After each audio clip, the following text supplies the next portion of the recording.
And it's not just marijuana. While Mexico doesn't produce much cocaine, here in Sinaloa, poppy fields like this one are used to produce heroin. A delicate plant, it's easily destroyed. But it's just as easy to plant. And the Army admits it's constantly finding fields like this one. General Gurrola says over the last 5 years, the emphasis has shifted from cutting the cartel's source of income to directly attacking the cartel members. These activities generally take place in urban areas with the risk of affecting third parties. Unfortunately, that has happened, and however much we take measures to train our personnel to avoid what they call collateral damages, unfortunately, they have occurred, and that hurts us as an institution in the eyes of the public. The government's strategy led to an explosion of violence across the country. More than 50,000 people have been killed in drug-related violence since President Calderón took office. But the president firmly defends his policy, saying one of the reasons crime was so entrenched in the country is that previous governments hadn't fulfilled their responsibilities. What's more, he says, the government has no other option. Ceding control of territory to drug cartels would be a disaster for the country. Nevertheless, the human costs have led to a strong and growing protest movement opposed to the government's strategy. One of the movement's leaders is Javier Sicilia.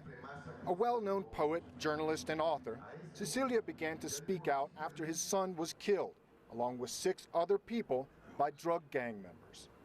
He says one of the government's biggest mistakes has been putting the army in the streets. The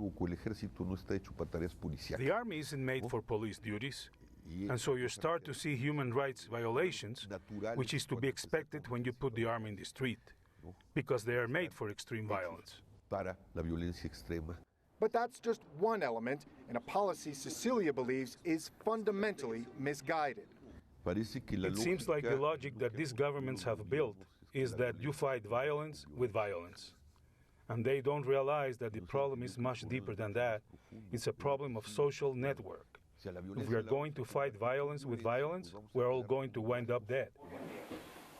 Another critic, author Jorge Castañeda, foreign minister under Calderón's predecessor from the same party, Vicente Fox, says the costs of the strategy are clear. What's not clear, he says, is just what the strategy has achieved. The government says it has caught some kingpins, and that is true. But it has not caught the biggest kingpins. Secondly, the government says it has been able to seize a large amount of planes, cars, and shipments of cocaine, etc., which is probably true.